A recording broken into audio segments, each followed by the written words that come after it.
Okay, if you're seeing this, you're watching the recording. We're gonna wait a couple minutes for everyone to get here, as per normal. Don't you love live streams? Coco! Coco! Come on, come say hi, it's the pre-show. Hi everyone who's walking in. We are just getting started. We're gonna give it 5-10 minutes for everyone to get in here to start this first episode. In the meanwhile, hi Kayla! Coco Bean, come here. Oh, hope we don't knock each other down. Oh. Say hi to Coco. It's been a while since she's been in a stream. She's such a happy puppy. Are you happy? You get to see everybody. It's been a while. Just testing before the show starts. Can you guys all hear me fine? Mwah. It's midnight. It's 11 here. This was kind of a late night itch to start this finally. When I was ready to launch the show in the beginning, I got sick for 2 weeks, which sucked. But I'm okay now. So I wanted to start the show off with a little bit of a bang, a little bit of a story, a little bit of a pilot. And I'm actually really excited.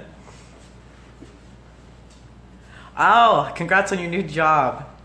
Yay, I'm happy you guys can hear me. Okay, so welcome to Ask Brandon, our first official love stream.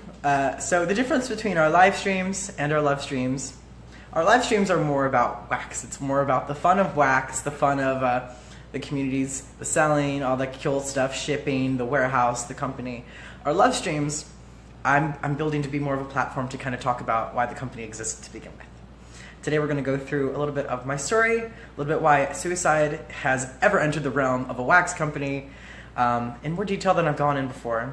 We're going to talk about a couple things. I have a quote of the day to go through. I have a couple methods that I use that I wanted to share with you that I use when I'm trying to build myself up from a deeper depression in a dark place and get back to somewhere that's hopeful and joyful. And I have a book recommendation. I might even read a little bit out of it. And I've got wine. Ta-da! It's actually a little bit of a reach, so I probably won't be drinking the wine.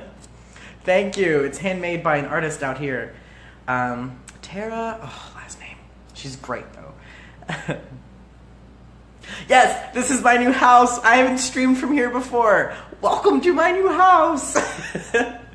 I moved downtown. I'm so much happier. When you live in the middle of the country where you don't know anybody, living in the suburbs in the middle of nowhere is kind of hard. But I've met a lot of other business owners down here downtown, and I'm so much happier. I'm so much happier. I'm so glad I did this. So yeah, welcome to my little apartment. It's my little slice in the sky. Okay, I think I'm enough of this are here. And I know I'm stumbling because I'm like so excited, but I haven't even drunk yet. So we are going to go through a couple things today. I've got notes here and I'll keep them on my lap as I go. We'll be doing a lot of questions tonight as well. I'll try to keep this around an hour and a half. And we're going to try to do this once a week. We haven't decided the day, but again, I just want to jump into this. When it feels good, it feels good. I'm so proud of you, Amanda. I'm so proud of you. Oh, goodness. I think I'm 5 years now, clean from self-harm. Hi, Marie. Oh, it's so nice to see you. So many faces. I haven't seen so many of you in so long. My late nighters. Okay, I'm going to pull my book over here, too, so I can pull that out when I need to. I've got my slippers over here. I've got everything. I've got my slippers. They're fuzzy feet. Okay, so officially, welcome to Ask Brandon. I don't have a big spiel from the beginning of this. I kind of just wanted to start the show and build it up with you guys. The idea for Ask Brandon is that I want it to be discussion between you and me to kind of talk about the things that make Crumble Co. and the community what it is. So if you are part of this community, you know exactly why it exists. We are a battle of every day against the whole online persona, thinking that you could be online and be a bully and be mean, and you could join a group and just bash each other down. You guys know the mom groups. You guys know the hobby groups. You guys know that Facebook has become a breeding ground for this kind of misbehavior online. It's become natural for us to kind of misrepresent ourselves and let loose this anger that we have inside that I'm sure we all build up. I know I build it up, and I sometimes release it in ways that is not healthy as well. But Crumble Co. and the Crumble family community is a different place where we are challenging that new norm and trying to help rewire each other's brains and bring us back to being the kind, amazing people that we all are inside. Which is why I'm here today to talk about all this stuff. I'm like really excited. I haven't gotten to talk to you guys about this stuff in so long. So, we are going to start off with my story a little bit and go into a little bit more detail than that. I think that's the proper way of starting off the Ask Brendan segment, is just discussing how this happened, how Crumble Co. became Crumble Co. I'm seeing so many faces pop in that I haven't seen in so long. I'm so happy to see so many of you, and thank you again for joining me tonight. I'm appreciating all your hearts throughout all of this, and just your company and having you here. Tiffany, I feel you. Hi, Tiffany. It's nice to see you. Okay, so if you don't know who I am, my name is Brendan Wagner. I'm the founder of Crumble Co. I founded Crumble Co. when I was 17 years old, but it wasn't called Crumble Co., and I didn't know what I was doing, and I didn't mean to find it. It was kind of an accident. I was at the butt end of a 3-year relationship, and when you are 17 years old, a 3-year relationship is a percentage of your life. Having this relationship exit my life in the way that it did, a bit of a fiery spitstorm, was traumatizing in a sense. The relationship itself had become very unhealthy, and exiting it was one of the strongest things I've ever had to do. I didn't know where to find that strength at that time, and it put me in a very dark spot. It put me in a moment of despair where I didn't think things would get better, where I didn't think that there was any way we're up from where I currently was. And where I was, I didn't want to live at. So in my head, I said, this is not where I want to live. I don't want to live here at all, and if I have to stay here, I don't want to be around. Relationship ended. I didn't know what to do. I remember going into a closet, finding a gun, sitting down, and thinking. And I thought, and the beauty of that is I wanted to live. I didn't want to just give up. So, as I'm sitting there in this closet, words are echoing from my friend Carissa, and she was telling me she helps people with breakups, and it's amazing. She's a stunning woman. Today's her birthday. Happy birthday, Carissa. And she told me separately about a breakup. To get through a breakup easier, Brandon, you need to stay busy. You need to stay active. You need to keep your mind working on things. You need to keep your hands busy. You need to stay social, and you need to have fun outside of the pain that is kind of surrounding you in that moment. So, as I'm in this closet, and I got a gun in my hand, and I'm done. I'm done. I think I want to keep busy, and I want to stay around. And I think of my mom, and I think of the people in my life who would have missed me so much.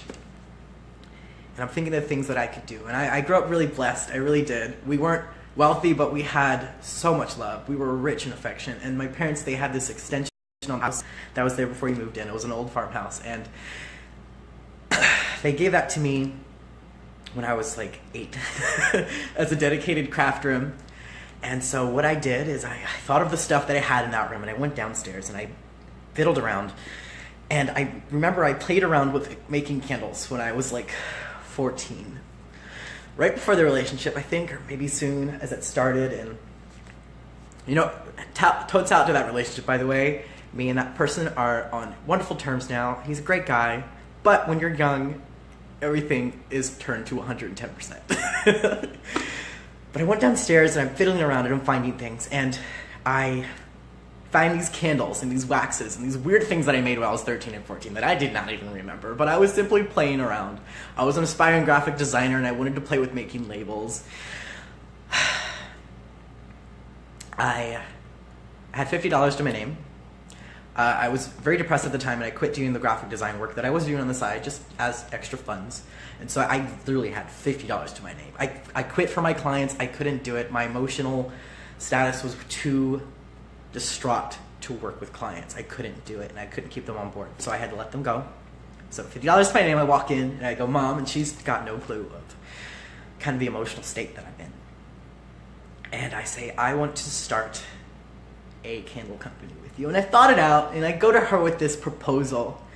I go to her with this proposal reminiscent of how I did it to begin with. When I was young, I was such an entrepreneurial. So I went to my mom and I wanted to make buttons.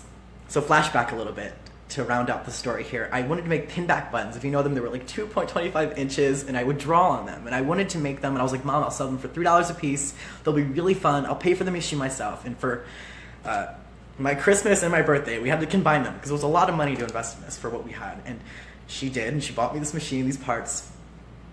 And reminiscent of that day, I came to my mom and I said, I've got $50.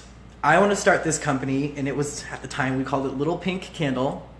And the idea was we'll donate half the proceeds to like breast cancer foundations. And then the other half you can have, Mom, just to help around with the house because I'm not paying bills because I'm 17 and living with Mom.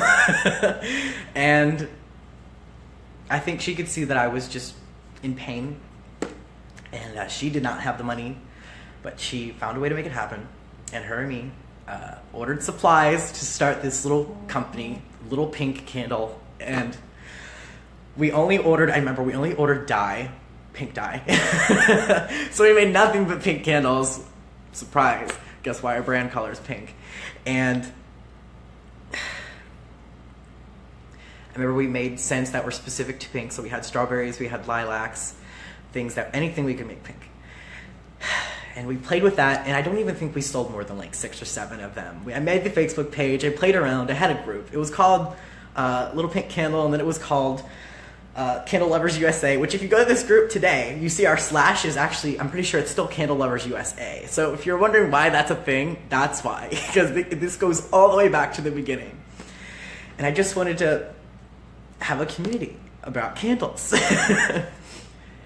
And eventually, I got bored, but in the spirit of staying busy, which was the whole idea from the beginning, I went downstairs late at night. I was very, very sad and staying up way too late, and it was like 2 a.m.